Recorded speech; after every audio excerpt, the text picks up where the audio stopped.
Post.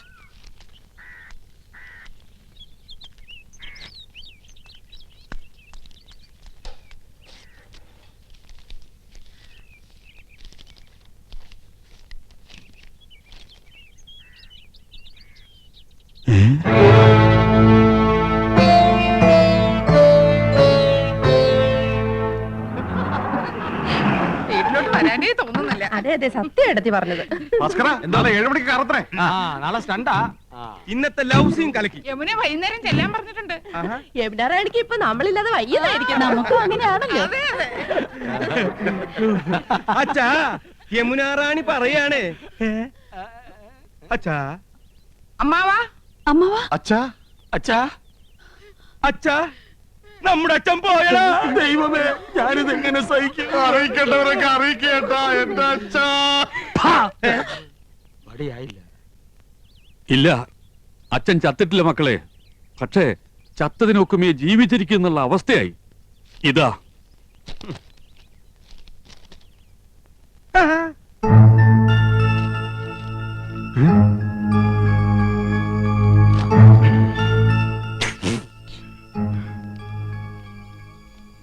എന്താ cinema നടന്മാർക്കൊന്നും നാവില്ലേ?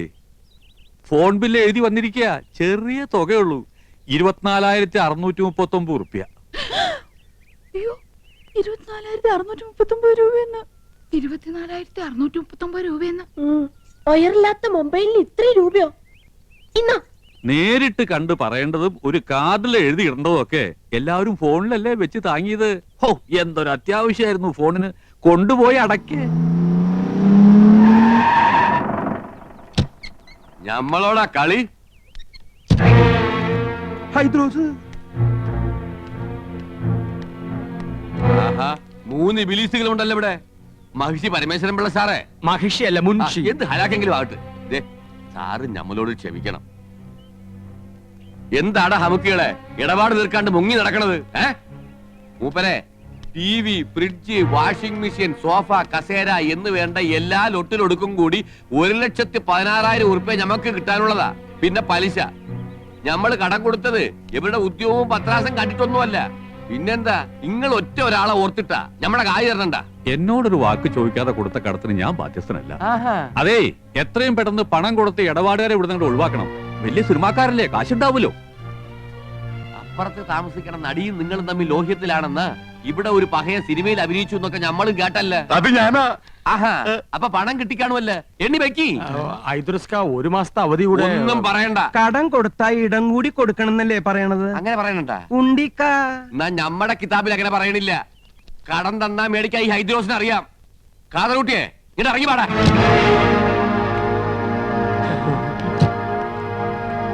ഈ അകത്തേക്ക് എന്നാ ടിവിയും ഫ്രിഡ്ജും കസേരയൊക്കെ എടുത്ത് പുറത്തേക്ക് ഇട്. അയ്യോ, സാധനങ്ങൾ തീർക്കാൻ ഞങ്ങൾ സമ്മതിക്കൂല. നിങ്ങളുടെ സമ്മതം ആരെങ്കിലും ചോദിച്ച ബാടാ കാതറൂട്ടിയെ.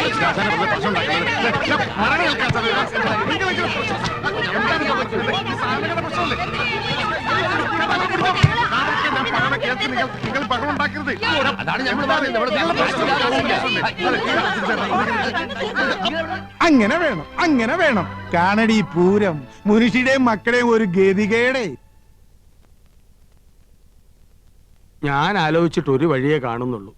ഫ്രിഡ്ജും ടിവിയും സോഫ സെറ്റും ഒക്കെ ഐദ്രോസ് കൊണ്ടുപോക്കോട്ടെ. ബാക്കി പണം അന്വേഷിച്ചാൽ മതിയല്ലോ. ആ പൂതി അങ്ങ് മനസ്സിരിക്കട്ടെ. വീട്ടിൽ നിന്ന് സാധനം പെറുക്കിക്കൊണ്ട് പോകുന്ന നാട്ടുകാർ കണ്ടാലേ ഞങ്ങൾക്ക് അതിന് നാണക്കേട്. നാട്ടുകാർ കണ്ടോട്ടെ എന്ന് വെക്കാം. ആ യമുന കണ്ടാലോ പിന്നെ ജീവിച്ചിരുന്നിട്ട് കാര്യമില്ല. നീ ജീവിച്ചിരിക്കണ്ടേ? നീ ഒന്നും ജീവിച്ചിരിക്കാൻ പാടില്ല. ഞാൻ അന്നേ പറഞ്ഞതാ വലിയ ആഡംബരമൊന്നും വേണ്ടാന്ന്. സമ്മതിക്കത്തില്ല. അവിടെ ഒരു പ്രസ്റ്റീജ് ഷൂസ്. നീ പറഞ്ഞതാണ് അതിന്റെ സത്യം. യമുന റാണിക്ക് വെള്ളം കുടിക്കാൻ ഫ്രിഡ്ജ് ഇല്ലെങ്കിൽ തൂങ്ങിച്ചാവുന്ന ഭീഷണിപ്പെടുത്തിയവളാ ഇവള്. ഇപ്പൊ അവളുടെ നിൽപ്പ് കണ്ടില്ലേ? അണ്ടി കളഞ്ഞ അണ്ണാന്റെ പോലെ. അമ്മിയിൽ അരച്ചാൽ അഭിമാനക്ഷതം. ഗ്രൈൻഡർ മേടിക്കണം. ജന്മത്തെ നീ നിന്റെ വീട്ടുകാരൻ കണ്ടിട്ടുണ്ടോ ഗ്രൈൻഡർ? ഒക്കെ വാങ്ങി കൂട്ടുന്നവരെ ഉറങ്ങാൻ സമ്മതിച്ചിട്ടുണ്ടോ നീയൊക്കെ? പെണ്ണുങ്ങളായ അങ്ങനെ പലതും പറയും. ആണുങ്ങൾ അത് കേട്ട് തുള്ളാൻ നിൽക്കുന്നതിന് കൊണ്ടുപോയി അടക്കി. നിന്റെ കരണക്കുറ്റി ഉണ്ടല്ലോ, കൊന്നുകളയും ഞാൻ. തടയണ്ട, ഞാൻ കൊല്ലട്ടെ. കൊല്ലാൻ 5 പിള്ളേരുടെ അമ്മയായപ്പോ നിങ്ങൾക്ക് എന്നെ വേണ്ടെന്നായി. കൊല്ലാൻ. നിന്റെ അതെ, നമ്മൾ ഇങ്ങനെ പരസ്പരം കൊല്ലാൻ നിൽക്കണ്ട. ആ കാതർ കൂട്ടുകയറി നമ്മളെ കൊല്ലായിരിക്കാനുള്ള വഴി നോക്ക്. 3 പേര് കൂടെ നോക്കിയാ മതി. എത്രയും വേഗം പണം കൊടുത്ത് അയാളെ പറഞ്ഞു വിടാൻ നോക്ക്. എടി കുരുടി, നിന്റെ ഈ സോഡാ കുപ്പി കണ്ണടം തല്ലി പൊട്ടിക്കും. ചേട്ടാ, ഐഡിയ പോയി നമുക്ക് ഇവളമാരുടെ ആഭരണം ഊരി കൊടുക്കാം. ഊരടി, ഊരടി, മാല ഊരടി. തരില്ല, എന്റെ മാല തരില്ല, അതെന്താ തരില്ല എന്ന് പറഞ്ഞു? ഇല്ല, തരില്ല, ഞാൻ തരില്ല. നീ തരും, നീ തരും. എന്നെ കെട്ടിച്ചോണ്ട് തരില്ല. എന്റെ അമ്മ നെല്ലിച്ചിട്ട് മുതലിച്ചുണ്ടാക്കിയതാ. ഇനി അരിച്ചിട്ട് മുതലിക്കാൻ മതി. എന്നെ വട്ടം ചിറ്റി കളിപ്പിക്കരുതടി നീ. വള ഊരടി. ഇല്ല, ഞാൻ തരില്ല. എന്റെ മുത്തശ്ശി എനിക്ക് തന്ന കല്ലുവളയാ. ഇനി ഞാൻ തരില്ല. അറിയാടി, ഈ കല്ലുവളയുടെ പേരിൽ നിന്റെ മുത്തശ്ശി മുത്തച്ഛനെ ഒരുപാട് വെള്ളം കുടിപ്പിച്ച കഥകളൊക്കെ എനിക്കറിയാടി. ഇനി എന്റെ വംശ പരമ്പരകൾക്ക് അത് ഉണ്ടാകരുതടി. നിന്റെ കല്ല് വെച്ച നുണയേക്കാൾ വലുതല്ലടി നിന്റെ ഈ കല്ലുവള.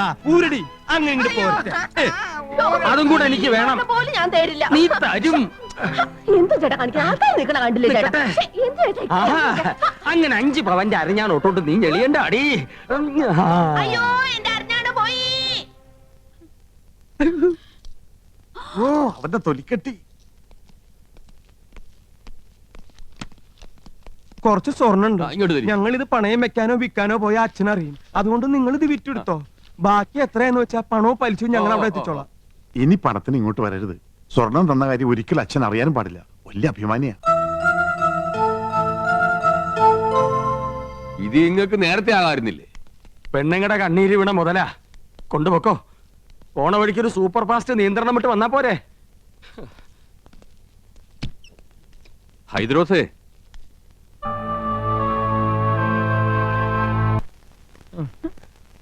ഫോണിന്റെ പൈസ അടച്ചില്ലെങ്കിൽ 3 പേരും അകത്താവുന്ന അഡ്വക്കേറ്റ് പറഞ്ഞത്. അകത്താകുവോ? ആ, ജയിലിൽ കിടക്കാന്ന് വെക്കാം. പക്ഷെ മുൻമന്ത്രിമാരോടൊപ്പം ഇരുന്ന് ഗോതമ്പുണ്ട കഴിക്കണല്ലോ എന്ന് ഓർക്കുമ്പോ ദൈവമേ, ഞാനും എന്റെ 5 പിള്ളേരും വഴിയാതാരാവോ? എന്നാ തോന്നണേ. ഓ, ഏതോ ഒരു ഹിന്ദി കവി പാടിയതുപോലെ മേരാ മൻ അശാന്ത് ഹേ കൗസു അശാന്ത് ഹേ. ഒരു വഴിയുണ്ട്. യമുനോട് ചോദിച്ചാ പണം കിട്ടും. ഏ? പണം ഇല്ലെങ്കിൽ യമുനോട് ചോദിക്കാനല്ലേ അമ്മാവൻ പറഞ്ഞത്. അതൊരു കളിയാക്കലാണ്. എന്നാലും നമ്മൾ ചോദിച്ചാൽ യമുന പണം തരുമെന്നുള്ളത് ഉറപ്പാ. കടവും വിട്ട അമ്മാവന്റെ മുമ്പിൽ തലയുയർത്തി നടക്കുകയും ചെയ്യാം. എന്താ ഐഡിയ, ഐഡിയ. നന്ദേട്ടൻ ഒറ്റയ്ക്ക് പോയാ മതി. ഒരു നയത്തിനൊക്കെ ചോദിച്ച കിട്ടുന്നു. മനസ്സിലായില്ലേ? ആ കൗസു മുജെ ആലിംഗം കരോ. അങ്ങനെ യമുന റാണിയുമായി തനിച്ച് സംസാരിക്കാൻ ഒരു അവസരമായി. ഭാര്യമാരായ ഇങ്ങനെ വേണം. എന്റെ ഹിന്ദു മാലയും വളയും പോയവരുടെ ദുഃഖം മനസ്സിലാക്കാം. അതൊക്കെ മറ്റുള്ളവർ കാണുന്നതാണ്. നിന്റെ പൊന്നരഞ്ഞാണം ഞാൻ മാത്രമല്ലേ കാണുന്നുള്ളൂ. വീട്ടിൽ ചെല്ലുമ്പോ അരഞ്ഞാണ് എന്തിയെന്ന് ചോദിച്ചാ ഞാൻ എന്ത് പറയും? അരഞ്ഞാണം വരെ കാണത്തക്ക വിധം നീ നടക്കരുത്. എന്താ വീട്ടുകാരെ നിന്റെ അരയെ തപ്പി നോക്കൂ? അതൊക്കെ പോട്ടെ, നമുക്ക് കാര്യത്തിലേക്ക് കിടക്കാം. ഞാൻ ചോദിച്ചാ യമുന റാണി 50,000-മോ 1,00,000-മോ ഒരു മടിയും കൂടെ അതെടുത്ത് തരും. അത് വേണോ? തരുമോ? തരും തരും തരും. ഞാനല്ലേ പറയണേ, തരും. ഞാൻ പോയി ചോദിക്കാം. അത് വേണ്ട. അങ്ങനെ എന്റെ ഭാര്യ ആരുടെ മുമ്പിൽ കൈ നീട്ടുന്നത് എനിക്ക് ഇഷ്ടമല്ല. ഞാൻ തന്നെ പോവാം. എന്നാ അത് മതി. എടി മണ്ടി, യമുനയെ സ്വകാര്യമായിട്ടൊന്ന് കാണാൻ ഞാൻ എത്രയോ കൊതിച്ചതാ. നീയായിട്ടൊരു അവസരം ഉണ്ടാക്കി തന്നല്ലോ, നന്ദി. എന്താ ആലോചിക്കണേ?